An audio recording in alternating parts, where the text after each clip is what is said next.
Je m'appelle Rodéro Hout, je suis médecin interniste et praticien hospitalier au centre de Perpignan depuis novembre 2019, comme ça fait maintenant 4 ans.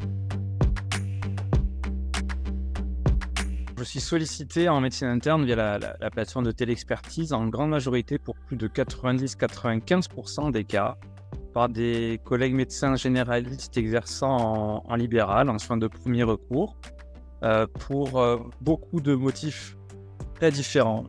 Ça va de motifs cliniques, symptomatiques de type douleur diffuse, amaigrissement ou fièvre sans orientation évidente, lésions cutanées à type de purpura, arthrite, douleur thoracique, dyspnée ou anomalie des examens sanguins. Ça va être une anémie, beaucoup, une hyperéosinophilie ou anomalie à l'électrophorèse des protéines sériques, parmi tant d'autres. Alors, le parcours type du patient en médecine interne, via la plateforme de téléexpertise, ça va être une demande qui est adressée avec une réponse assez rapide de notre part. Dans plus de 3/4 des cas, ça va être un avis simple qui va être délivré et on s'arrête là. Et puis dans 15 à 20% des cas, ça va déboucher vers une consultation en médecine interne dans le service, soit de manière assez rapide dans les jours qui suivent, soit dans les semaines ou mois en fonction du motif et de l'état clinique du patient. De manière un petit peu plus marginale, il y a des demandes d'hospitalisation, ça arrivait il y a pas 1 heure, j'ai reçu une demande d'hospitalisation tout à l'heure. Ça arrive et ça permet beaucoup d'éviter les admissions aux urgences, ce qui est très très bien pour les patients et pour les médecins qui nous les adressent. Et dans un nombre assez marginal de cas, il y a des réorientations vers d'autres spécialités, telles que l'hématologie, la pédiatrie, la neurologie ou la dermatologie, parmi d'autres encore. Alors, la localisation des médecins requérants est de partout dans le territoire du département des Pyrénées-Orientales et également de l'Aude, parce qu'il n'y a pas de médecins internistes dans l'Aude. Ils savent qu'ils peuvent me contacter, certains me connaissaient déjà avant.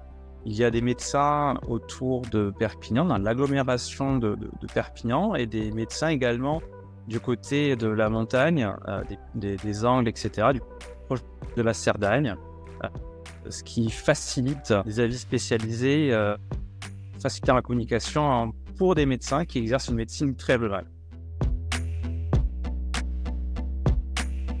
Alors, on a mis en place la ligne de téléexpertise en médecine interne au sein du centre hospitalier de Perpignan depuis presque 1 an, fin novembre 2022. Alors, avant Omnidoc, les demandes d'avis, de consultation, d'hospitalisation étaient formulées par mail, par téléphone ou par fax. Et ça marchait bon an, mal an. Qui fait qu'on a opté pour Omnidoc. Il y a plusieurs raisons. D'une part, c'est que c'est à l'époque où j'ai entendu parler du dispositif, c'était un dispositif qui était déjà implanté et utilisé par nombreux généralistes sur le territoire, sur le département des Pyrénées-Orientales. Donc déjà, l'outil était déjà employé, donc nous pouvions l'utiliser au sein du centre hospitalier pour communiquer plus facilement avec une traçabilité et une sécurité des données qui permettait également, et c'est là qu'on aime bien le côté asynchrone, il permettait également de répondre quand on voulait aux demandes d'avis, aux demandes de consultation, aux demandes d'hospitalisation. Alors la plateforme de téléexpertise Omnidoc, n'a pas du tout supprimé les autres canaux, mais ça l'a mieux canalisé en effet, c'est-à-dire que on l'a mis dans l'intitulé sur la page d'Omnidoc pour toute demande urgente et notamment d'hospitalisation. Il y a un numéro d'astreinte médicale directe sur lequel il faut nous solliciter et ça, on insiste pour le faire savoir et ça fonctionne toujours très bien et heureusement. La plateforme de téléexpertise, pour nous en médecine interne, on le précise bien, c'est pour tout ce qui n'est pas urgent. Pour ça marche bien. Il y a encore quelques demandes par mail ou par courrier postal qui arrivent. Je n'ai pas quantifié la réduction, mais je trouve qu'il y en a moins qu'avant. Alors pour répondre aux demandes d'avis ou de téléexpertise via Omnidoc, il y a notre secrétariat de consultation et moi-même C'est-à-dire que je suis aujourd'hui le seul à répondre pour une raison, on va dire historique et simple. C'est que je ne savais pas ce que ça allait donner, combien de demandes nous allions recevoir. Et donc, je me suis positionné en priorité pour répondre à ces demandes.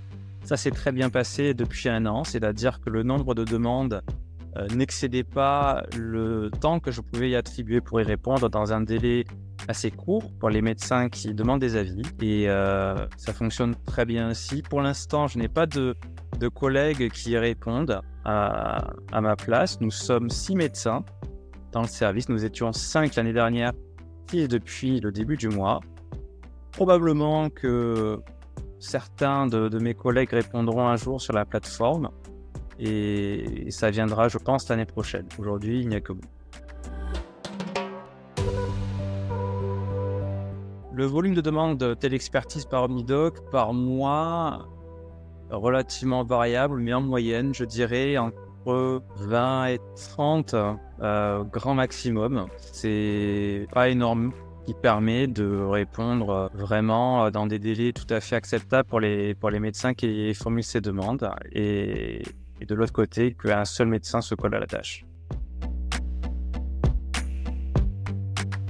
Alors les avantages d'utiliser OmniDoc par rapport au fonctionnement antérieur, c'est l'accès à la demande et aux documents associés à ceux-ci, les pièces jointes, les examens complémentaires et autres.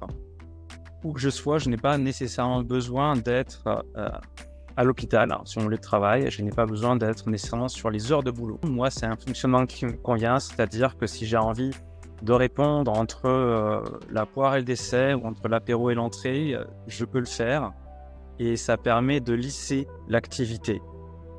C'est assez puéril, assez enfantin. Je repense à la Forrest Gump qui dit « La vie, c'est comme une boîte de chocolat, tu sais jamais sur quoi tu tombes ». À chaque fois que je reçois une demande d'avis OmniDoc, je suis un peu tout excité, je me demande sur quoi je vais tomber.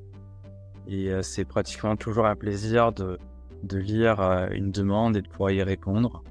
Je pense qu'on doit être très nombreux comme ça, en tout cas dans ma discipline. On aime beaucoup les cas assez complexes, pas forcément rares, mais complexes, qui demandent une réflexion intense, une pédagogie pour que la question à laquelle on répond soit utile à l'avenir.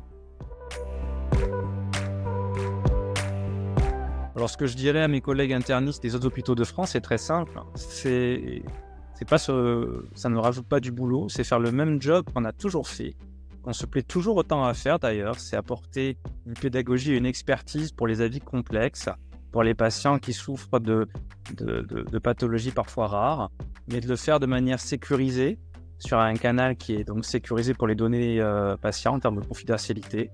C'est assurer une pédagogie qui est écrite pour les médecins qui nous font les demandes. Et encore une fois, c'est vrai que ça peut lisser davantage le travail et on choisit son moment pour répondre, que ce soit tôt dans la matinée ou courant de la journée ou après la journée de boulot, que ce soit sur son ordinateur ou sur son périphérique smartphone ou tablette. Ça procure une certaine liberté d'exercice tout en valorisant le travail qu'on faisait déjà auparavant. Le mot de la fin concernant l'emploi de la plateforme OmniDoc pour la médecine interne, je dirais liberté, traçabilité et pédagogie pour les confrères et consoeurs qui des fois ont besoin de nous.